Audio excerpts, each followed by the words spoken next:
박수치면서 우리의 친구가 되어주시는 주님을 찬양하겠습니다.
예수님은 아름다워라. 산 밑에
삶의 빛으로 사용하소서. 이 시간 우리 이름을 아시는 주님을 찬양하겠습니다.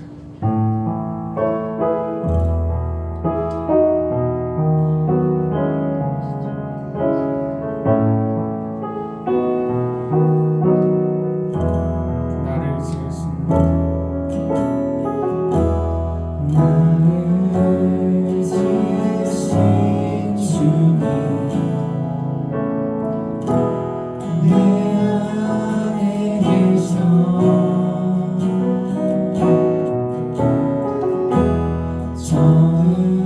처음부터 내 삶은 그의 손에 있었죠.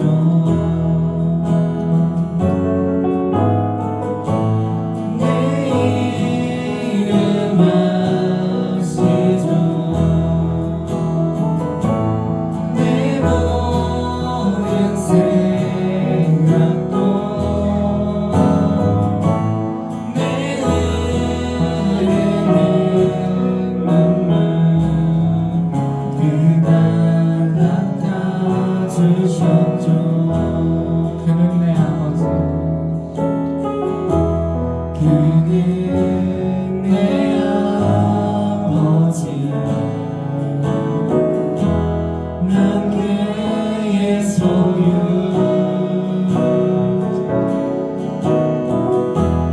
내가 어딜 가든지 날 떠나지 않죠. 내 이름 아시죠? 내 이름 아시죠. 내 모든 생각도 아바라 부를 때 아바라 부를 때 그가 다시 한번 찬양하겠습니다. 나를 지으신 주님, 나를 지으신 주님, 내 안에 계셔.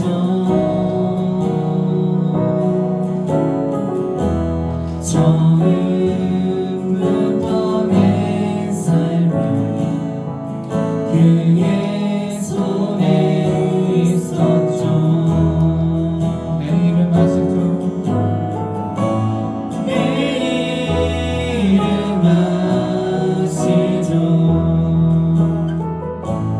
내 모든 생각도 내 흐르는 눈물 그가 닦아주셨죠. 나를 지으신 나를 지으신 주님, 내 안에 계셔.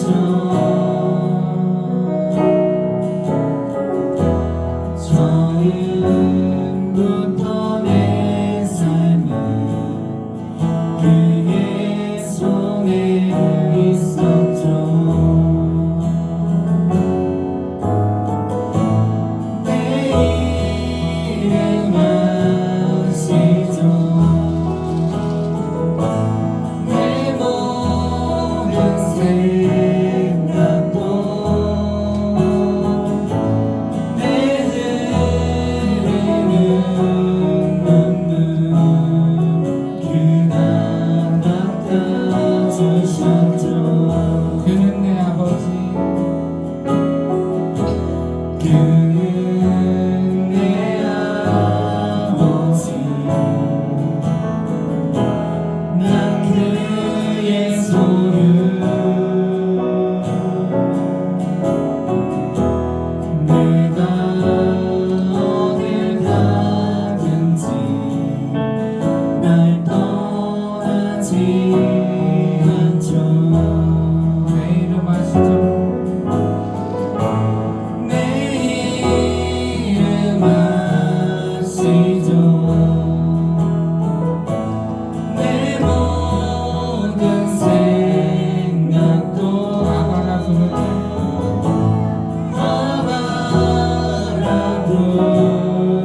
내 모든 생각도 나와라 부를 때 그가 들으시죠. 이 시간 내 이름 아시죠라는 찬양을 불렀는데요. 이번에 나를 아시는 하나님을 묵상하면서 몇 년 전인 것 같아요. 제가 봤던 예능 프로그램이 떠올랐는데 제가 어떤 한 예능 프로그램을 보고 있었는데 그 유재석 씨랑 게스트가 함께 나와서 진행하는 프로그램이었어요. 거기에 신인 게스트 한 명이 등장을 했는데 유재석 씨가 이름을 부르면서 되게 반갑게 맞아주더라고요. 그랬더니 그때 당시에 그 신인이었던 게스트가 그 유명한 유재석 씨가 유명하잖아요. 유명한 사람이 자기를 아는 게 신기했나봐. 그걸 인사해주는 걸 들으면서 저를 아세요? 라고 얘기하면서 당신이 나를 알아주는 게 완전 선물이에요 라고 얘기를 했는데 누군가가 어떤 존재가 나를 알고 있는 것만으로도 나한테는 어떤 큰 의미가 되고 큰 선물이 될 수도 있겠구나 라고 느끼면서 그럼 하나님은 나를 알고 계신데 또 알고 계신 걸 넘어서 이해하시고 때로는 친구가 되어주기도 하시고 아버지가 되어주시기도 하는데 그런 하나님이 나랑 함께 하시는 게 정말 큰 선물이구나 라는 걸 느꼈던 것 같아요. 그래서 우리 이 시간 우리를 너무 잘 아시는 하나님을 묵상하는 마음으로 가사를 생각하시면서 이 찬양 함께 했으면 좋겠습니다.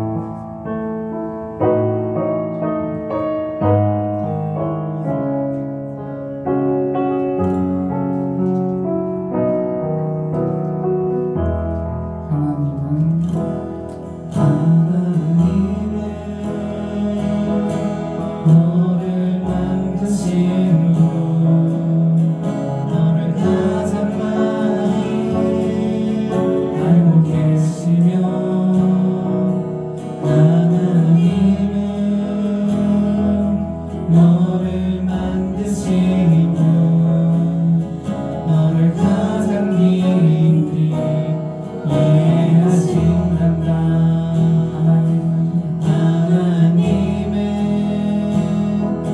너를 지키시는 분, 너를 절대 포기하지 않으며 하나님은 너를 지키시는 분, 너를 쉬지 않고 지켜보신단다. 그의 생각 셀 수 없고 그의 자비 무궁하며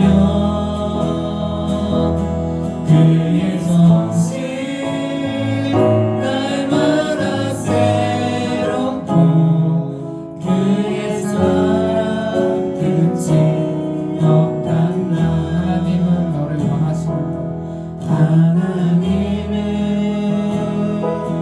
너를 원하시는 분, 이 세상 그 무엇 그 누구보다 하나님은 너를 원하시는 분, 너와 같이 있고 싶어 하신단다.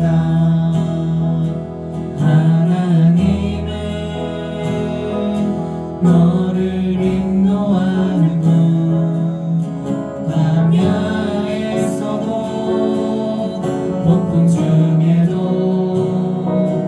하나님은 너를 인도하는 분, 푸른 초장으로 인도하신단다. 그의 생각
우리 다 같이 사도신경 하심으로 신앙 고백 드리도록 하겠습니다. 전능하사 천지를 만드신 하나님 아버지를 내가 믿사오며 그 외아들 우리 주 예수 그리스도를 믿사오니 이는 성령으로 잉태하사 동정녀 마리아에서 나시고 본디오 빌라도에게 고난을 받으사 십자가에 못 박혀 주시고 장사한 지 사흘 만에 죽은 자 가운데서 다시 살아나시며 하늘에 오르사 전능하신 하나님 우편에 앉아 계시다가 저리로서 산자와 죽은 자를 심판하러 오시라. 성령을 믿사오며 거룩한 공예와 성도와 서로 통한 것과 죄를 사하시는 것과 몸이 다해 사는 것과 영원히 사는 것을 믿사옵나이다. 아멘. 우리 다 같이 찬송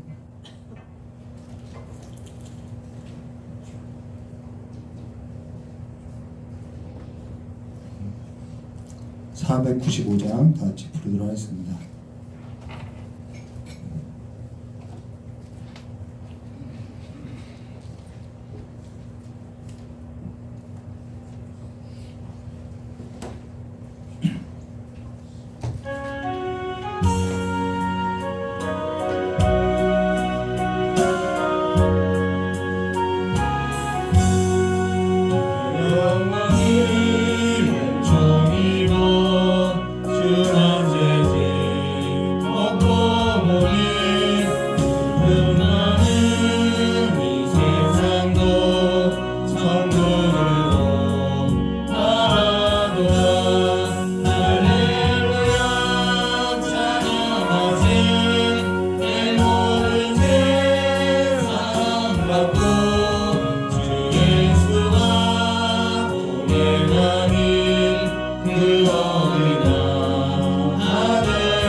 우리 오늘 함께 나눌 하나님 말씀 마태복음 11장 1절에서부터 19절까지의 말씀 함께 나누도록 하겠습니다. 마태복음 11장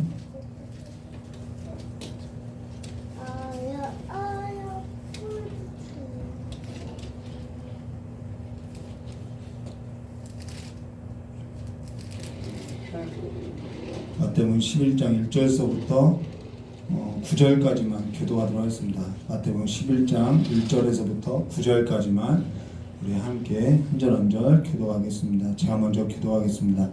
예수께서 12 제자에게 명하시기를 마치시고 이에 저희 여러 동네에 가르치시며 전도하시려고 거기를 떠나 가시니라.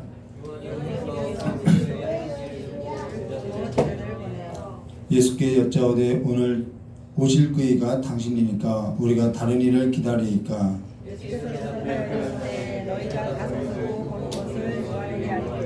소경이 보며 앉은뱅이가 걸으며 문둥이가 깨끗함을 받으며 귀머거리가 들으며 죽은 자가 살아나며 가난한 자에게 복음이 전파된다 하라.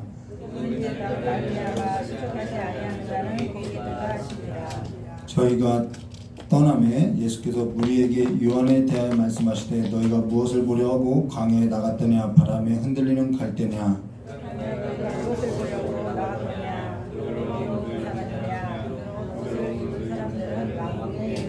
함께 얘기하였습니다. 그러면 너희가 어찌하여 나갔더냐 선지자를 보려더냐 옳다 내가 너에게 이르노니 선지자보다 나은 자니라.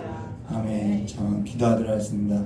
고맙고 감사하신 하나님 아버지, 우리가 그리스도 밖에 있는 것이 아니라 그리스도 안에서 그리스도와 함께 살아가는 삶에 있어서 배워갈 수 있도록 주님께서 우리의 모든 것을 주관하여 주시고 다스려 주셔서 우리의 삶이 천국 밖의 삶이 아니라 천국 안에 있는 삶으로서 주님의 다스림과 통치 안에서 살아가는 귀한 삶이 될 수 있도록 복을 허락하여 주시길 간절히 원하오며 기억하고 계신 예수님의 이름으로 기도드려옵나이다. 네, 오늘 마태복음 11장 1절에서부터 19절까지의 말씀을 가지고요, 우리가 다른 일을 기다리오리이까라는 제목으로 우리 함께 나누었습니다. 우리가 지난 시간 두 번에 걸쳐서요, 예수께서 제자에게 당부하셨던 세 가지 글에 있어서 함께 나누면서 그 세 가지의 일에 있어서 이제 마치게 됐는데요. 이제는 예수께서 그 제자에게 세 가지 당부했던 일에 있어서 실질적으로 이제 결론을 이야기하는 것입니다. 그래서 이들에게 결론적으로 무엇을 전하고 가르치고 있는지 오늘 우리가 함께 나눌 건데요. 1절 말씀 보도록 하겠습니다. 예수께서 12제자에게 명하기를 마치시고 세 가지 당부했던 거죠. 이에 그들의 여러 동네에서 가르치시며 전도하시려고 거기를 떠나 가시니라. 자, 이쯤 되면 대략 예수님께서 사역한 지가 한 1년 정도 된다는 거예요. 근데 예수께서 1년 정도 사역할 때 요한의 제자가 예수님을 찾아오게 된다는 것이죠. 그것이 2절과 3절입니다. 요한이 옥에서 그리스도께서 하신 일을 듣고 제자들을 보내어 이건 제자들은 요한의 제자죠. 요한의 제자들을 보내어 예수께 여짜오되 오실 그이가 당신이오니까 우리가 다른 일을 기다릴까? 라고 이야기했어요. 여기 요한이 어디에 있냐면은 옥에 있다라고 이야기하고 있어요. 그리고 여기 누가 하신 일이라고 하면은 예수가 했다라는 일이 아니라 그리스도가 했다는 일로서 이렇게 지금 듣고 있다는 거죠. 그래서 그리스도께서 하신 일을 듣고 요한이 옥에서 예수님께 제자를 보냈다라는 거예요. 자, 사실 성경은 단어 하나하나의 의미가 있는데요. 여기 요한이라는 것은 세례 요한을 말하는데, 근데 이 요한이 어디서요? 옥에서라는 거예요. 옥에 갇혔다라는 거예요. 그리고 예수가 아니라 얼마든지 예수께서 하신 일을 듣고라고 할 수 있는데 굳이 그리스도께서 하신 일을 듣고라고 이야기하는 것은 성경에 깊은 의미가 있다는 것이죠. 자, 그러고 나서 요한이 갇힌 일에 있어서 우리가 이 옥에 갇힌, 왜 요한이 옥에 갇혔냐면은 뒤에 가면은 나중에 가서도 살펴보겠지만요, 마태복음 14장 3절과 4절 말씀 보시면은 이렇게 말씀하셨어요. 전에 헤롯이 그 동생 빌립의 아내 헤로디아의 일로 요한을 잡아 결박하여 옥에 가두었으니 이는 요한이 헤롯에게 말하되 당신이 그 여자를 차지하는 것이 옳지 않다 하였음이라 라는 거예요. 여기 헤롯은 헤롯 대왕이 아니라 분봉왕 헤롯 안티파스죠. 우리 PPT 한 장만 넘겨주시면요, 이 마이크가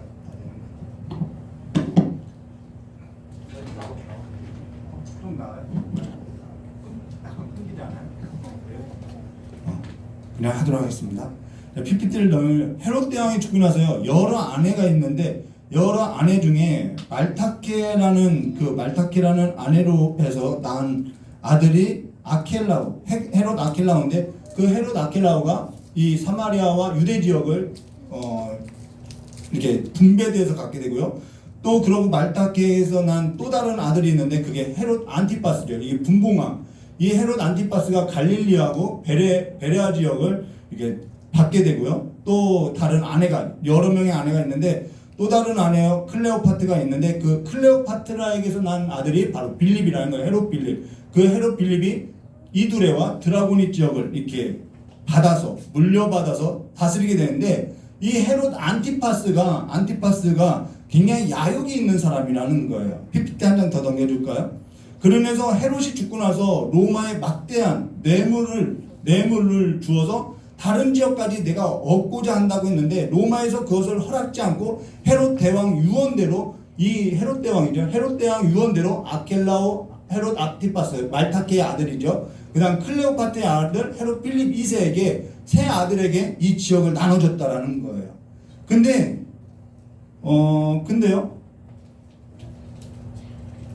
이 헤롯 안티파스가 굉장히 야욕이 있는데 헤롯 대왕의 또 다른 아내가 미리암 2세인데 그에게 헤롯 빌립 똑같아요. 다른 이름인데 헤롯 빌립 1세가 있다라는 거예요. 근데 그의 아내가 누구냐면은 헤로디아라는 거예요. 근데 이 헤로디아가 빌립 자기 남편이 야욕이 없어서 너무나도 못마땅하게 생각한다는 것이죠. 그러니까 로마로부터 주요 행사가 있는데 그때 행사에 헤로디아가 참석하게 됐는데 그때 누구도 참석 안 하면은 헤롯 안티파스도 참석하게 된다는 거예요. 그래서 둘이 서로 야욕이 있는 두 사람이 서로 눈이 마렵게 됐고 그때 헤롯 안티파스는 이 아우 빌립 1세에게 빌립이죠. 빌립에게 내 아내랑 헤어져라. 내가 그 아내랑 같이 살겠다라고 이야기하죠. 근데 이 헤롯 안티파스의 권력에 대항할 수가 없다라는 거예요. 그래서 아내를 빼앗기게 되는 것이죠. 자, 그래도 둘이 결혼하고 이 헤롯 안티파스는 이 나바티아 왕국의 딸이 있는데 그 딸하고 원래 그 딸도 정략적으로 결혼했는데 그 딸을 버리고 이 헤로디아하고 결혼하게 됐다는 것입니다. 근데 이 일에 있어서 세례 요한이 옳지 않다고 이야기했다는 거예요. 그러니까 이때 당시에 그 막대한 권력을 갖고 있던 이 헤롯 안티파스가 당연히 세례 요한을 가둬놨다는 것이죠. 사실 아무도 그 일에 있어서 헤롯 안티파스의 궁궐 스캔들에 있어서 아무도 입을 열지 못할 때 세례 요한이 입을 열었다라는 거예요. 근데 사실 교회라는 것은요, 사회에 있어서 어떤 부당한 일에 있어서 입을 열어야 하는 것이 이 선교자적인 선교가 아니라 선지자적인 삶이 이 교회에 있다라는 것이죠. 보수냐 진보냐가 아니라 이게 성경 말씀에 합당한 것이냐 아니냐에 있어서 교회는 사회에 대해서 이야기해야 한다라는 거예요. 내가 지지하는 당이 합당치 아니할 때 바른 소리를 할 수 있는 것이 교회라는 것이죠. 그로 인해서 내가 지지하는 당이 곁길로 아닌 바른 길로 가게 한다라는 거예요. 우리가 이익이냐 대세냐 어떠한 지역적인 감정이냐 그것이 아니라 진리에 정말 이것이 부합하냐 거기에 있어서 우리가 따라야 한다는 것입니다. 그래서 거기에 있어서 바른 소리를 해야 하는 것이 바로 교회라는 것이죠. 그러기 위해서는 성도가 무엇을 알아야 하냐면은 바로 성경 말씀을 알아야겠죠. 성경 진리가 무엇을 얘기하는지 교회가 그래서 알아야 하는 것이요. 그래서 사회에 있어서 부당한 일에 있어서 큰 소리를 낼 수 있다는 것입니다. 근데 여기 중요한 것이 뭐냐면요. 여기 요한이 오게서 예수가 아닌 그리스도께서 하신 일을 듣고 오라는 거예요. 예수라고 하면 안 되느냐? 안 될 건 없어요. 근데 요한이 그리스도께서 하신 일을 듣고 오라는 것은 지금 요한이 지금껏 생각했던 이 그리스도라는 상이 있다라는 거예요. 내가 생각했던 메시아, 내가 생각했던 그리스도, 내가 생각했던 하나님, 그 기름 부음 받은 상이 있다라는 거예요. 그로 인해서 제자들을 보내서 예수님께 여짜오되 오실 그이가 당신이니까 우리가 다른 일을 기다릴까? 라고 이야기하고 있죠. 이것은 어떠한 의미를 전제하고 있냐면요. 내가 생각하고 있는 그 그리스도가 지금 아니라는 거예요. 그러면 뭐가 전제된 거지만 이거는 내가 생각했던 일에 있어서 지금 그리스도께서 행하고 있지 않다라는 거예요. 나는 이렇게 하나님이 일하시기를 바라는데 하나님은 그렇게 일하고 있지 않다라는 거예요. 그러지 않으면은 만약에 내가 생각하는 그리스도는 내가 생각하는 하나님은 이렇게 일하셔야 하는데 만약에 그렇게 일하실 것이 아니면은 나는 다른 일을 생각해 보겠다라는 거예요. 여기에 뭐가 전제되어 있냐면 내가 생각하고 있는 것, 내가 요구하고 있는 것, 그것이 내 생각 가운데 있다라는 거예요. 내 마음의 중심 가운데 있다라는 거예요. 근데 그 내 마음의 중심 가운데 있는 그 그리스도, 그 하나님이 지금 당신하고는 다르다라는 거예요. 지금 이 얘기가 전제되어 있다는 거예요. 지금 그와 다른 거예요. 그러면은 우리가 예수를 볼 때 그와 같은 영역이 없느냐? 있지요. 내가 생각하고 내가 요구하고 내가 그려놨던 그 예수가 내 삶 가운데 일어나는 일들을 볼 때 다른 경우들이 있다라는 거예요. 납득되지 않고 이해되지 않는 경우들이 있죠. 그러고 나서 뭐라고 하냐면 내가 이러려고 여기까지 온 줄 알아? 내가 이러려고 예수 믿는 줄 알아? 이럴 바에는 다른 걸 찾는 것이 낫겠다 이런 거죠. 신앙에 있어서 이와 같은 영역이 있다라는 거예요. 저 역시 있다는 거예요. 그래서 이 복음성가 중에서 하나님 한 번도 나를 실망시킨 적 없으시고라는 찬송은 부르긴 부르나요? 사실 이거는 신앙의 끝자락에 있을 때 성숙할 때 어떠한 온전케 됐을 때 부를 수 있는 찬양인 것이죠. 우리의 신앙에 있어서는 과정이 있고요. 과정 가운데서는요. 이와 같이 실족하는 일들이 있고요. 실망스러운 일들이 있더라는 거예요. 내 생각과 하나님이 일하시는 것과 너무나도 사뭇 다를 때가 있다는 것이죠. 저 역시 시험이 든 적이 있고요. 시험에 들지 않고 신앙생활 했던 적보다 더 많다라는 거예요. 신학교 다닐 때만 해도 내가 이러려고 여기까지 왔나? 했던 그 생각이 한두 번이 아니라는 거죠. 차라리 이럴 바에는 돈 벌러 나가는 것이 낫다라고 생각했던 것이 하루에도 수없이 들어온다라는 거예요. 다른 일을 내가 기다리는 편이 낫지, 다른 일을 찾는 것이 낫지, 다른 길을 가는 것이 낫지, 애굽으로 돌아가는 것이 낫지 생각했던 적이 많이 있더라는 거예요. 왜요? 내가 생각했던 하나님과 내가 예수를 따라가는 그 삶과 하나님이 나를 끌고 가는 삶과 너무 다르더라는 거예요. 그러면 요한이 생각했던 그 예수님이 있을 거라는 거예요. 우리가 생각했던 것 같죠. 5절과 6절 말씀 볼까요? 맹인이 보며 못 걷는 사람이 걸으며 나병한 자가 깨끗함을 받으며 못 듣는 자가 들으며 죽은 자가 살아나며 가난한 자가 복음이 전파된다 하라. 누구든지 나로 말미암아 실족지 아니하는 자는 복이 있도다 하시니라. 이거 요한의 제자에게 예수님께서 그렇게 그 사실을 전해라 라고 이야기했다라는 거예요. 그러면은 요한이 이 사실을 듣고 나서 지금 이 글에 있어서 알지 못하느냐, 지금 제자를 지금 요한이 예수님께서 이러한 사역을 하고 있는 것을 지금 듣지 못해서 또 예수님에 관한 이야기에 있어서 그 글, 예언의 글을 몰라서 지금 제자를 보낸 거냐? 아니라는 거예요. 요한도 다 알고 있다는 거예요. 요한도 예수님께서 지금 하시고 있는 일에 있어서 듣고 있고요, 알고 있고요, 성경도 알고 있고 약속의 예언의 글도 다 알고 있다라는 거예요. 맹인이 보며 못 걷는 사람이 걸으며 나병한 자가 깨끗함을 받으며 못 듣는 사람이 들으며 죽은 자가 살아난다. 요한도요 다 알고 있는 내용이라는 거예요. 그리고 예수님께서 이 일을 하고 있는 것도 다 알고 있다라는 거예요. 그럼 뭐가 문제냐는 거예요. 여기에서 우리가 요한이 뭔가 요한과 지금 예수님에 대한 이 초점이 안 맞는 걸 우리가 알아야 한다라는 거예요. 그러면 요한이 알고 있던 것이 뭐냐면요, 이사야서 35장 1절과 10절이라는 거예요. 예수님도 이 말씀을 하셨고 요한도 이 말씀을 알고 있다는 거예요. 이사야서 35장 1절부터 10절인데요 6절까지만 우리가 함께 나눌 건데요. 광야의 메마른 땅이 기뻐하며 사막이 백합화 같이 피어 즐거워하며 무성하게 피어 기쁜 노래로 즐거워하며 레바논의 영광과 갈멜과 샤론의 아름다움을 얻을 것이라. 이게 회복을 말하는 거예요. 그것들이 여호와의 영광 곧 우리 하나님의 아름다움을 보리라 라고 말씀하셨죠. 그러고 나서 너희는 약한 손을 강하게 하며 떨리는 무릎을 굳게 하며 겁내는 자들에게 이르기를 굳세어라 두려워하지 말라라는 거예요. 좋지요. 그러면서 보라 너희 하나님의 오사 보복하시며 갚아주실 거라는 거예요. 지금 사도 요한은 이것이 가장 절박하게 기다리는 일이라는 거예요. 보라 너희 하나님이 오사 보복하시며 갚아주실 것이라. 하나님이 오사 너희를 구원하시라 하라라는 거예요. 이 약속 알고 있죠. 자, 그러고 나서 5절과 6절 말씀이에요. 그때 맹인의 눈이 밝아질 것이며 못 듣는 사람의 귀가 열릴 것이며 그때 저는 자가 사슴과 같이 뛸 것이며 말 못하는 자의 혀에 노래가 있으리니 이는 광야에서 물이 솟아나있고 사막에서 시내가 흐를 거라는 거예요. 근데 지금 예수님께서 그 일을 하고 계세요. 그가 그리스도라는 거예요. 근데 왜 내가 갇혀있는데 왜 보복하지 않냐는 거예요. 나는 지금 갇혀있는데 왜 갚아주지 않냐는 거예요. 이 얘기라는 거예요. 지금 요한이 정의를 외치고 하나님의 나라를 외쳤다는 거예요. 근데 왜 나는 내가 지금 위험한 상황 가운데 있는데 왜 굳세어라고 하고 약한 손을 왜 강하게 하라고 하고 떨리는 무릎을 굳게 세우라고 했는데 왜 나에게는 왜 지금 보복해주지 않고 왜 갚아주지 않냐는 거예요. 우리도 이런 거죠.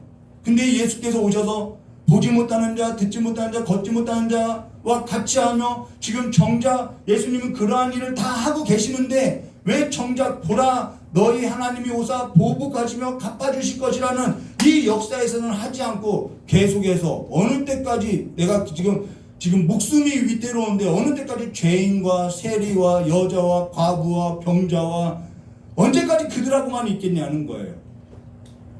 지금 그게 맞냐는 것이죠. 요한은요 지금 세례 요한은 옥에 갇혔다라는 거예요. 절제정명의 숙명이라는 거예요. 지금 보복하지 않고 지금 갚아주지 않으면 어떻게 하냐는 것이죠. 지금 당장 해라는 거예요. 근데 예수님께서 그걸 잊으셨나? 지금 무엇을 착각하고 계시는가? 뭔가 잘못된 길로 지금 가고 있는 거 아닌가? 지금 요한도 혼란에 빠졌다라는 거예요.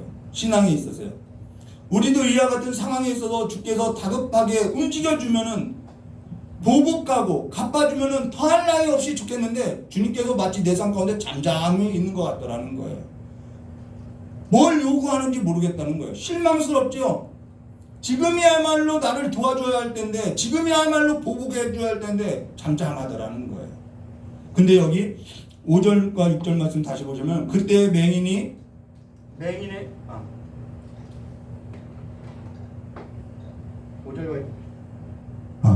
5절과 6절이요.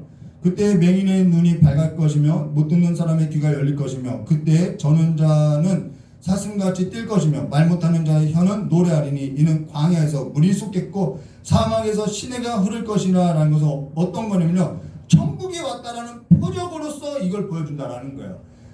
그러면은 지금 예수님께서 이 일을 하는 것은 천국이 도래했다라는 표적으로서, 사인으로서 베풀어지고 있다라는 것이죠.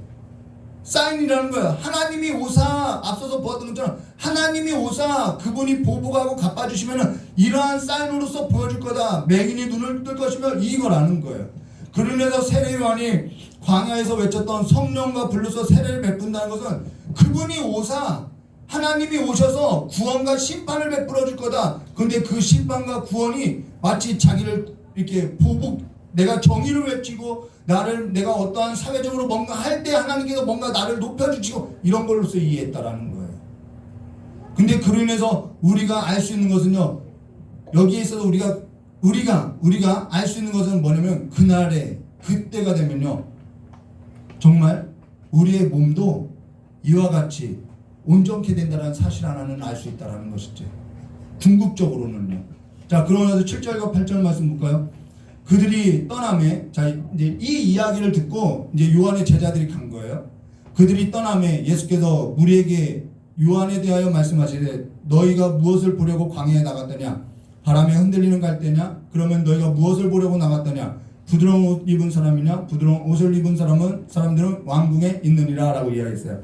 여기 예수님이 그들을 떠나고 나서 요한에 관해서 말씀하실 때 뭐라 하냐면 너희가 무엇을 보려고 광야에 나갔냐? 바람에 흔들리는 갈대냐는 거예요. 여기 왜 광야냐? 이때 광야라는 것은요, 어떠한 의미냐면요, 새로운 출발, 시대에 있어서 새로운 출발을 의미한다라는 거예요. 이들에게 광야라는 건 어떠한 느낌이냐면요, 우리 일제강점기 때 독립운동했던 분들이 어디로 가자면요, 우리 만주로 갑시다 하면은 그 만주에서 새로운 역사를 쓰겠다라는 것을 말하는 것처럼 이때 당시 이들에게 광야라는 것은 우리 광야로 갑시다 하면은 새로운 역사를 만듭시다 이 이야기라는 거예요. 근데 여기 광야에 있어서 웬 바람에 흔들리는 갈대라고 하냐면은 여기 갈대라는 것은요, 헤롯을 의미한다라는 거예요. 갈대라는 것은 무엇을 의미한다고요? 헤롯을 의미한다라는 거예요. PPT 한 장 넘겨볼까요? 이게 주화죠. 유대 때 쓰는 이게 갈대 그림인데요. 여기 티베리우스라는 그리스어를 했어요. 이게 뭐냐면 당시 티베리우스가 황제인데 헤롯이 티베리우스에게 잘 보이려고 이렇게 주화를 만들었다라는 거예요. 근데 이때 헤롯을 상징하는 것이 갈대인데 왜 유대 주화에 헤롯의 얼굴을 넣지 않고, 당시에는 황제의 얼굴을 넣는데 헤롯의 얼굴을 넣지 않고 왜 이렇게 갈대를 넣냐면은 이 유대 주화에 헤롯의 얼굴을 넣게 되면은 이 유대 사람들이 반발하게 되어 있다라는 거예요. 그래서 헤롯을 상징하는 갈대를 이 주화에다가 새겼다라는 것이죠. 그러면서 여기 바람에 흔들리는 갈대냐, 이 말은 이 주화를 말한다라는 거예요. 너희들 돈 벌어 갔니? 이 말이라는 거예요. 명예를 얻으러 갔니? 그러고 나서 이어서 나온 것이 부드러운 옷을 입은 사람들은 궁궐에 있다라고, 이 궁궐에 안에 살아가는 삶에 있어서 이야기한다라는 거예요. 여기서 상징하는 것은 바람에 흔들리는 갈대를 부어 나갔느냐라는 것은 부와 명예와 권력을 얻고자 나갔느냐, 그것을 쫓아갔느냐라는 것이죠. 그러고 나서 9절 말씀 볼게요. 그러면 너희가 어찌하여 나갔느냐? 선지자 보기 위함이었느냐? 옳다. 내가 너희에게 이르니 선지자보다 더 나은 자니라. 여기서 선지자보다 더 나은 자가 누구냐면 세례 요한이라는 거예요. 그러면서 10절과 11절에 기록된 바 보라 내가 내 사자를 내 앞에 보내노니 그가 내 길을 내 앞에서 준비하리라 하신 것이 이 사람에 대하여 말씀하신, 이 사람이라는 것은 요한을 말하는 거죠. 내가 진실로 너에게 이르니 여자가 낳은 자 중에 세례 요한보다 큰 이가 일어남이 없더라. 이거 세례 요한 제자들이 있었을 때 해줬다면은 기분 좋게 돌아갔을 텐데요. 그리고 나서 그러나 천국에서 극히 작은 자라도 그보다 크니라 라고 말씀하세요. 오늘 우리는 이 글을 어떻게 이해하고 있냐면은 각자 서로 다르게 이해할 수 있겠죠. 저 같은 경우는 그래도 천국에서 내가 크겠지 뭐 이런 세례요한보단 크겠지 뭐 이렇게 이해했다라는 거예요. 근데 그런 이해가 아니라는 거예요. 여기 요한의 제자가 있을 때 뭐 이런 얘기 들렸으면은 지금 요한이 이 글을 들으면은 뭐 나보다 내가 크다고 했다가 날 작게 기분 나빠할 수도 있는데요. 그런 것이 아니죠. 여기 기록된 글은 말라기 선지자의 예언의 글로서요. 글인데요.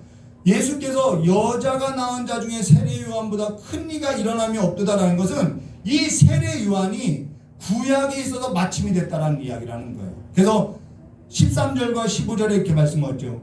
모든 선지자와 율법이 예언한 것은 언제까지라고요? 요한까지니 만일 너희가 즐겨받을진대 오리라 한 그 엘리야가 곧 이 사람이니라.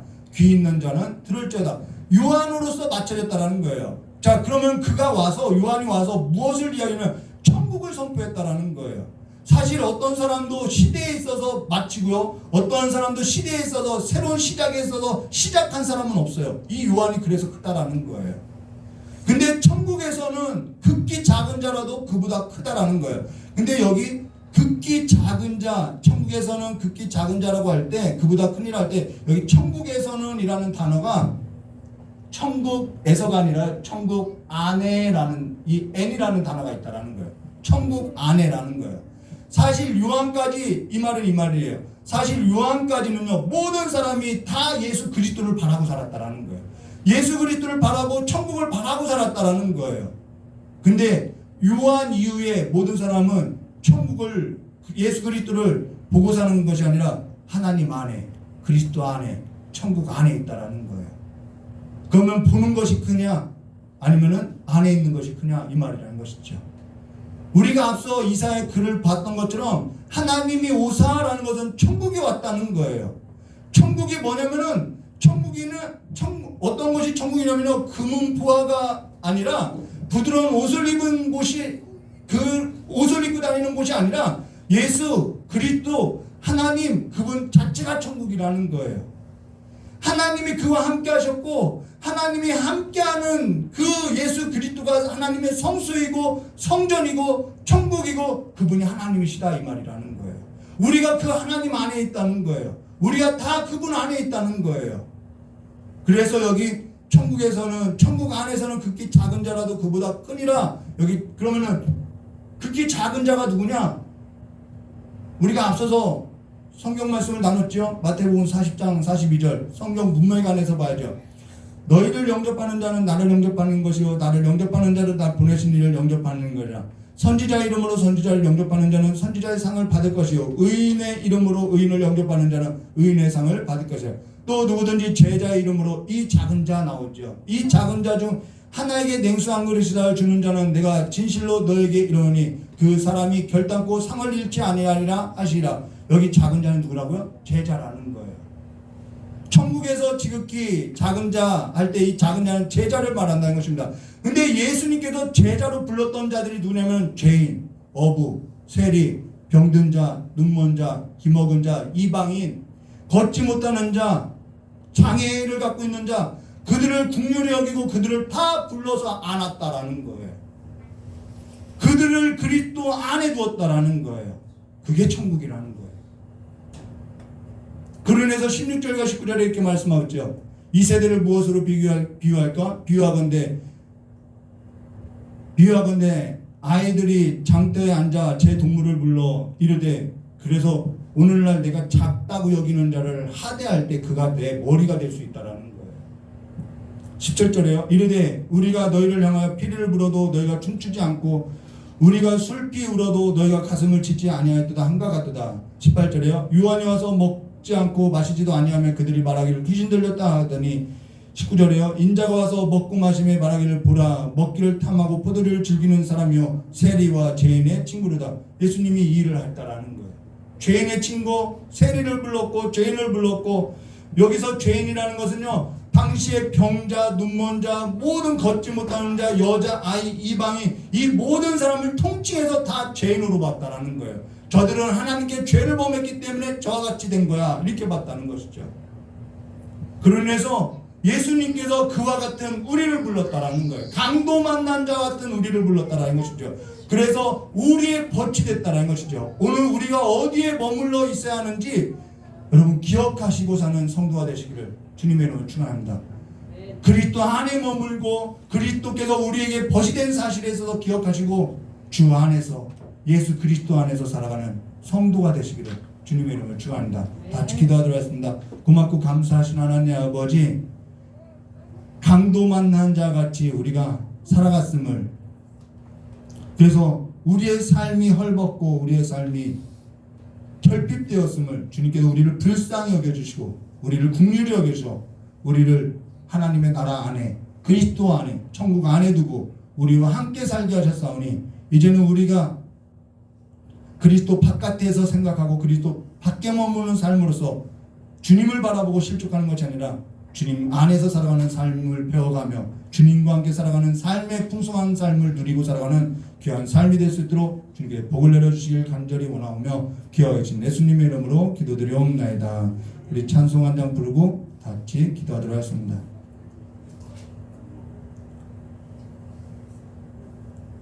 찬송가 455장 부르고 잠깐 깨달은 말씀 붙들고 기도하고 들어가도록 하겠습니다.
그리스도 안에 살아가는 삶이 되게 해달라고 잠깐 기도하도록 하겠습니다. 참 좋으신 하나님 아버지, 우리가 그리스도 밖에 있었고 하나님에게는 외인이었고 이방인이었고 아버지 없는 자와 같이 결핍된 자와 같이 우리가 강도 만난 자와 같이 아버지 살아왔음을 이 시간에 고백하오니 주님께서 이제는 우리를 품어주시고 안아주시고 날마다 우리의 삶을 그리스도 안에서 발견된 삶이 될 수 있도록 주 역사하실 간절히 원합니다. 우리의 삶이 날마다 아침마다 하나님의 그 인자하신 가운데 하나님 안에서 그리스도 안에서 발견된 자들로서 이제는 눈 뜨고 실종치 아니하며 주와 함께 살아가는 주님과 함께 먹고 마시고 살아가는 귀한 삶이 될 수 있도록 주여 공멸해 주시옵고 또 한 주를 살아갈 우리 귀한 성도들 모든 걸음마다 주님께서 함께 동행하여 주시길 간절히 원하오며 귀하신 예수님의 이름으로 기도드리옵나이다.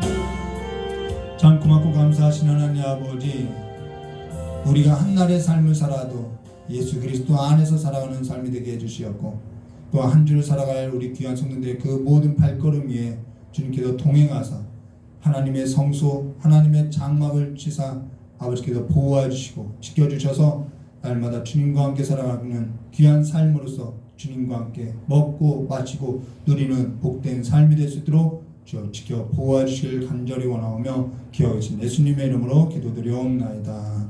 우리 주님 가르쳐 주신 기도로서 수요 예배 마치도록 하겠습니다. 하늘에 계신 우리 아버지여, 이름이 거룩히 여김을 받으시오며 나라의 마옵시며 뜻이 안에서 이루어진 것 같이 땅에서도 이루어지리라. 오늘날 우리에게 일용할 양식을 주옵시고 우리가 우리의 죄진 자를 사하여 준 것 같이 우리 죄를 사하여 주옵시고 우리를 시험에 들게 하지 마옵시며 다만 악에서 구하옵소서. 대개 나라와 권세 영광의 아버지께 영원히 있사옵나이다. 아멘.